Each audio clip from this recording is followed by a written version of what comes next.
ఇదేనండి బైబిల్.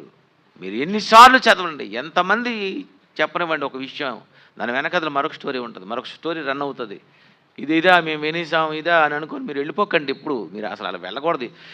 తెల్లన్నం పెడతారు, ఏమంటారు? ఇదా మేము తినేసాం అంటారేంటి? అయినా తింటారు, అంతే కదండి. తెల్లన్నం దగ్గర లేనిది వాక్యం దగ్గరికి వచ్చేసరికి నీకు చిరాకు వచ్చేసింది చూసారా. మళ్ళీ తెల్లన్నం పెట్టారండి, ఏమంటారు? ఇదా తినేసామండి. రాత్రి భోజనం పెట్టాడు ఏమంటారు? అనరా? కొంచెం వేయండి. రైట్ అండి. బైబిల్ కూడా నేను అలాగే అనుకుంటాను. అయ్యో ఇందులో ఏదో ఉంది, ఏదో చెప్తున్నారు, ఏమైంది, ఏముంటుంది అని నేను చాలా టెన్షన్తో ఉంటాను. అసలు బైబిల్ చెప్తే నేను ఆ అమ్మాయి చెప్పినప్పుడే నేను వింటున్నానంటే మీకు అర్థమైపోవాలా. నాకు ఎవ్వరు వాక్యం చెప్పినా నేను చాలా క్లీన్గా ఉంటాను. అది ఊసులు చెప్పినప్పుడు ఎలా ఉంటాం మనం? ఆవిడ సంగతి తెలుసా అంటే ఏమంటే ఏటి చెప్పు చెప్పు కదండి.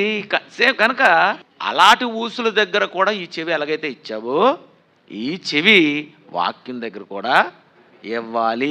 దేవుని సూత్రాలు ఇవి.